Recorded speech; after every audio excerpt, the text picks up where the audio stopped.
بسم الله الرحمن الرحیم. ګرانو لیدونکو السلام علیکم ورحمت الله وبرکاتو. هیله لرم چې جوړ روغ بیاست. نن درته د میږیانو په اړه یو ویډیو درته جوړوم، په هغه کې به د میږیانو په اړه معلومات وي. میږیانو ته په ساینس کې فارمسیډي نوم اخیستل کیږي او دوی غیر فقاریه حیوانات له جملې څخه دی. غیر فقاریه مطلب انورټیبریټ چې په انګلیش کې ورته نوم اخیستل کیږي. هغه حیوانات دي چې د ملا تیر یا هډوکي نه لري. میږیان اومنیورز دي. اومنیورز هغه حیواناتو ته وایي چې هم غوښه خوري او هم نباتات. نو اوس به راشو تاسو ته به د میږیانو عمر په اړه معلومات درکړو. د میږیانو عمر له څو هفتو نه واخله تر څو کالو پورې وي. د میږیانو اندازه مطلب سایز یې 0.08 تر 1 انچ پورې رسیږي.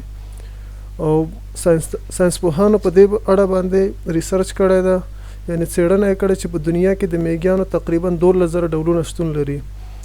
او دوی د میږیانو او میږیان چې دي میږتون کې اوسېږي. میږتون مطلب د دې کور په داخل کې اوسېږي. او د میږیانو له ډلې ډېری هر یو په خپل کار ګمارل شوي دي. لاندې یو څو ډولونه در پیژنو، لکه اولنی ملکه، دوم کارکوونکي، دریم شهزادګۍ. اوس به راشو چې میږیان څنګه ژوند کوي او یو بل سره څنګه خبرې کوي او څنګه د باران د اوبو څخه ځان ساتي. ځکه تاسو مخکې ذکر شو چې میږیان په میږتون کې اوسېږي، مطلب دوی په خپل داخل د کور کې د ځمکې لاندې کورونه جوړ کړي. نو په قرآن شریف کې د میږیانو په باره کې داسې آیت راغلی دی: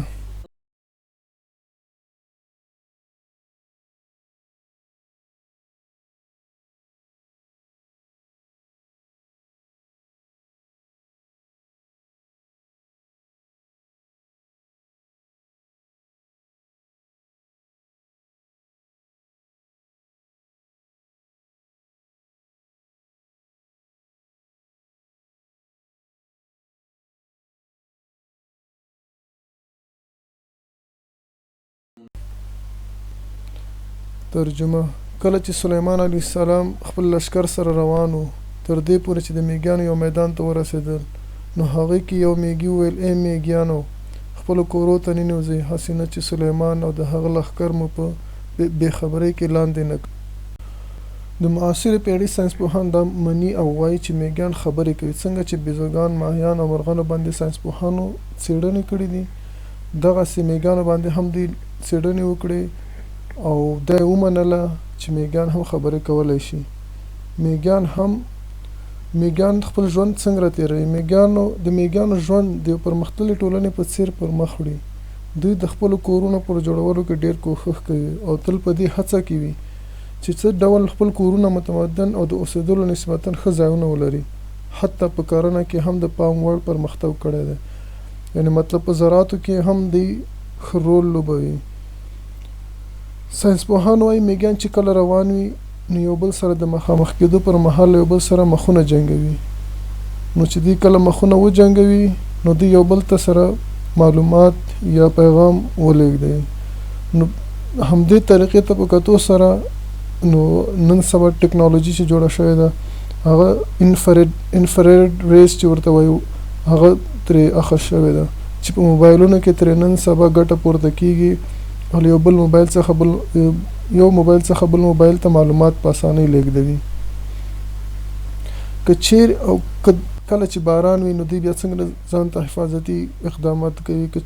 نو دوی وایي چې مخکې د باران د ورېدو احساس دوی سره وي او په دې باندې پوهېږي چې باران شونی ده، نو خپل ټول بهر کارونه په ډېر تیزي سره راغونډوي او د باران د اوبو د مخنیوي لپاره لاس په کار کېږي. تاسو به لیدلي وي کله چې هم باران وریږي، د باران له ورېدو څو دقیقې مخکې دوی د خپل کور یا میږتون شاوخوا ته ګرځي او د میږتون له داخلي برخې څخه د خاورو لړۍ راپیلوي. ګډ کار کوي او غونډۍ جوړوي څو د باران د اوبو پر وړاندې له زیان څخه ځان او خپل میږتون وژغوري. میږیان څنګه پوهېږي چې باران کېدونکی دی؟ دا هم یو سوال کېدی شي چې څنګه دوی پوهېږي چې دې کوم حس دی. نو په دې په اړه ساینسپوهانو خپل نظر د حیواناتو په اړه داسې وړاندې کړی دوی وایي ممکن حیوانات د ویره او ډار پر وړاندې غبرګون وښیي. مخکې له مخکې دوی په دې پوهېږي چې ګواکې زموږ په سیمې ته زوال را روان دی او په دې هکله یې داسې ویلي دي. دوی په دې اند دي چې ګواکې د حیواناتو له جملې داسې حیوانات هم شتون لري چې د 50 ګونو حسونو سره سره یو بل حس هم لري. د بیلګې په ډول ډېری حیوانات په ځنګلونو کې کله چې اور ولګي نو څو شېبې مخکې دوی خبرېږي په تېښته له هغه ځای ځان ډاډه ځای ته رسوي. میږیان هم دې ته ورته یو حس لري چې دې ډول حس ته په انګلیش کې هایدروفولیک وایي، او په دې توګه دوی د هوا له حالاتو ځان خبروي. د هوا د حالات معلومات لپاره له پراخ تحلیل او د اوبو له نم څخه کار اخلي او هغه دپاره دوی د هایدروفولیک استعمالوي. دا په دې معنی چې میږیان د اوبو له حرارت او د اوبو له نم څخه په ګټې اخیستې د باران حالات معلوموي او د باران له پیل کېدو څو شېبې مخکې د خوراک او د کور د ساتنې په پار سره راغونډ او لاس په کار شي. والسلام علیکم ورحمة الله وبرکاته.